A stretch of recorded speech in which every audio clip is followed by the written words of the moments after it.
오늘 새벽에 인천공항이 시끌벅적했답니다. 양지민 변호사님. 맞습니다. 시끌벅적했던 이유는 네. 바로 이제 미국에 머물러 온 김준기 전 동부그룹 회장이 귀국했기 때문인데요. 왔어요? 맞습니다. 새벽 3시 47분쯤에 이제 공항에 들어섰고요. 바로 이제 체포가 됐습니다. 네. 체포가 된 이유는 김 전 회장 같은 경우에는 2016년 2월부터 2017년 1월까지 이제 네. 별장에서 일했던 가사도우미를 성폭행, 성추행한 혐의를 받고 있고요. 아하. 거기에 더불어서 이제 비서로 일했던 A 씨가 있는데 2017년 2월부터 7월까지 수차례 이제 성추행을 한 혐의를 받고 있습니다. 그래서 네. 사실은 이제 수사가 진작에 진행이 됐었어야 되는데 건강상 이유로 미국에 머물러 왔기 때문에 네. 그동안 진행이 되지 못했다가 이제 오늘 새벽에 귀국을 했습니다. 네. 온 국민 앞에 불명예스러운 모습을 보이게 된 글쎄요. 김준기 또 명예회장이에요? 명예회장이 불명예스러운 모습을 보여요? 그 모습 한번 보시고 이어가 보도록 하겠습니다. 사회에 무리를 일으킨 점에 대해서 정말 죄송스럽고 송구스럽게 생각합니다. 선생님 그 혐의 인정하신다는 말씀이세요? 조사 과정에서 진실을 밝히겠습니다. 네, 인정하지 않습니다. 인정하지 않으시죠? 네, 두 가지 혐의 전부 다 인정하지 않습니다. 네, 네. 박지훈 변호사님, 사실 가사도우미 성폭행 이 혐의 관련해서는 그 사건 관련해서는 정말 충격적이었잖아요, 내용이. 그렇죠. 지난해 1월 달에 고소가 된 데 지금 말씀하신 것처럼 수사가 지금 미뤄진 상황이고 사실은 녹음이 결정적인 증거가 됐습니다. 이 피해 여성 같은 경우 2016년부터 경기도 남양주에 있는 별장에 1년 정도 가사도우미 일을 했었는데 아하. 그 와중에 이 중요한 증거들을 녹음을 하는데 아하. 녹음을 했다는 건 곧 이런 걸 의미합니다. 네. 그 이전에도 계속적으로 이렇게 행동을 했는 것 같아요. 그 누구한테 이렇게 말하기도 어렵고 증거들을 확보하려고 녹음을 했고 그 녹음을 토대로 해서 성폭행 혐의를 고소한 것입니다. 아하. 당시 정말 많은 분들이요. 경악을 금치 못했던 그 녹음 내용 한번 들어보시고 이어가 보도록 하겠습니다. 아이가 안 울었지. 아니 좀 하지 마시라고. 나이 먹고 이제 더 부드럽게 굴 줄 알아야지. 가만히 있어.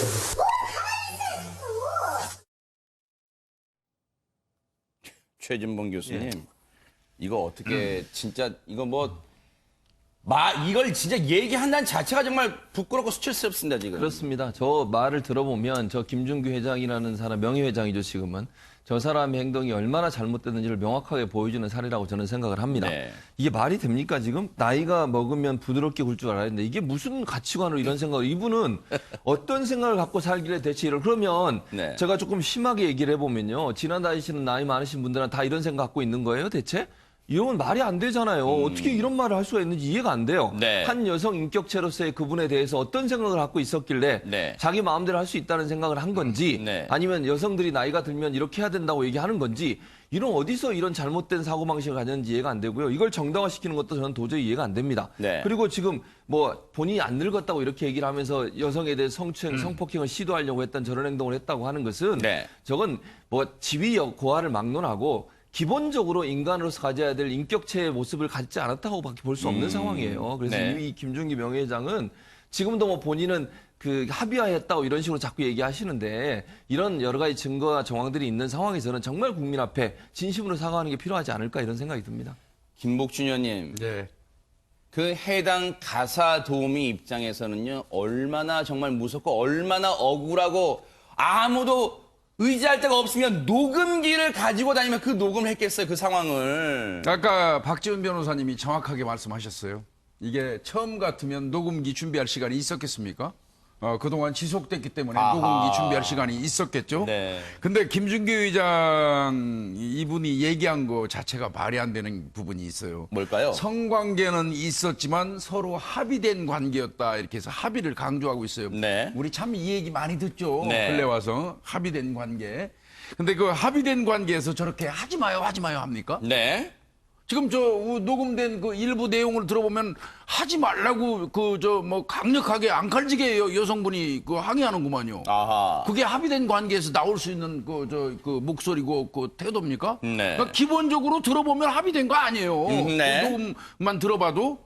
그러니까 그것도 거짓말 같고요. 네. 조금 전에 말씀드린 것처럼 오직하면 녹음기 가지고 다녔겠느냐. 이거는 상습이었을 것이다고 추정할 수밖에 없고요. 네. 이분 입장에서는 참 이 가사도우미분은 굉장히 어려웠을 거예요.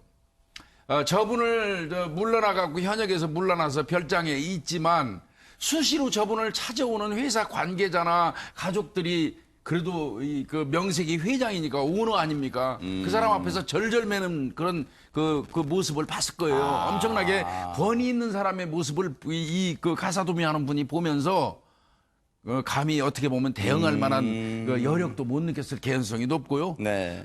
저도 이제 나이 먹어가는데요. 잘 늙어야 됩니다. 그러네요. 나이 먹으면 잘 늙어야 됩니다. 네. 추하게 늙지 말고요. 그러네요. 그래서 노추라는 단어가 그래서 나오나 봐요. 정말 추하게 늙는 걸 있잖아요. 그런데 당시에 이 피해 가사 도우미는요. 그 상황에 대해서 비교적 상세하게 기억을 하고 있었습니다. 언론 인터뷰 내용 들어보시고 이어가 보도록 하겠습니다.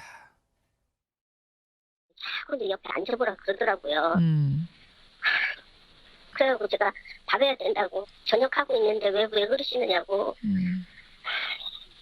그래서 자꾸 앉아보라고. 그러더니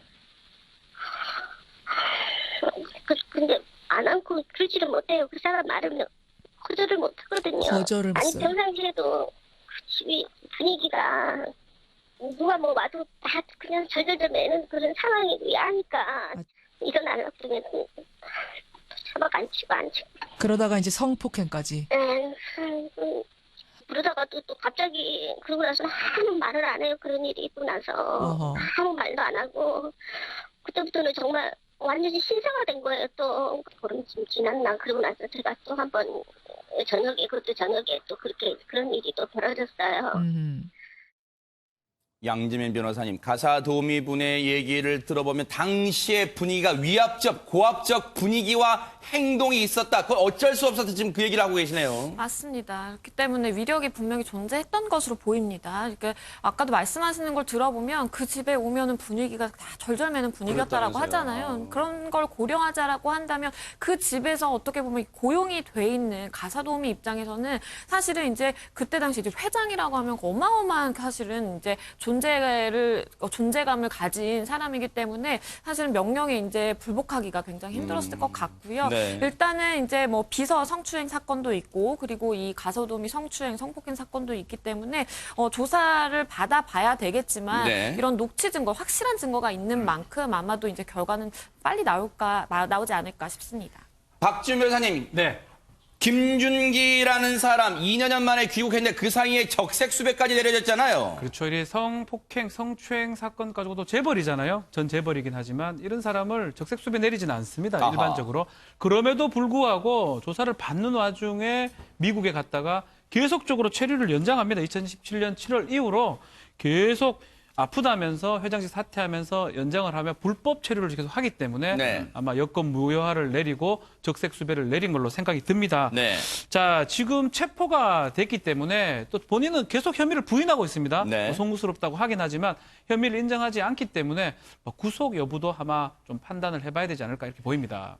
최준봉 교수님, 사실 김준기라는 사람은 미국에 있을 때도 억울하다 주장해 왔습니다. 대체 뭐가 억울하다는 거예요, 그러면? 그러니까 아까 잠깐 드렸는데 본인은 뭐라고 얘기하냐면 성관계 있었다는 거 인정합니다. 그런데 그게 합의에 의해서 이루어졌다는 거예요. 근데 아까 김복주 의원도 말씀하셨잖아요. 우리가 녹취를 들어보면 합의라고 볼 수 있는 상황이 아니에요, 지금. 이 네. 여성분은 강력하게 반발하고 있는 상황인데도 억지로 그렇게 했다고 볼 수밖에 없는 그런 녹취 내용이거든요. 그런데 합의에서 이루어졌다 이게 말이 됐는지 저는 이해가 안 되고요. 그런데 그렇게 계속 주장을 하고 있습니다. 네. 그러면서 또 뭐라고 얘기하느냐. 이 가사 도우미 이분이 거액을 요구했다. 본인이 합의금을 줬는데 거액을 추가로 요구했다. 이렇게 얘기하고 있는데 합의금이 아니고 가사 도우미는 뭐라고 말씀을 하고 있냐면 일을 그만두라고 해고를 시켰다는 거예요. 네. 그러니까 본인이 어떤 그런 나쁜 짓을 하고 나중에 이 가사 도우미에게 해고를 이야기하면서 그럼 당장 일자리가 없어지는 거잖아요. 그래서 생활비조로 2,200만 원을 받았다. 그건 해고당하면서 이제 받은 거라고 볼 수 있잖아요.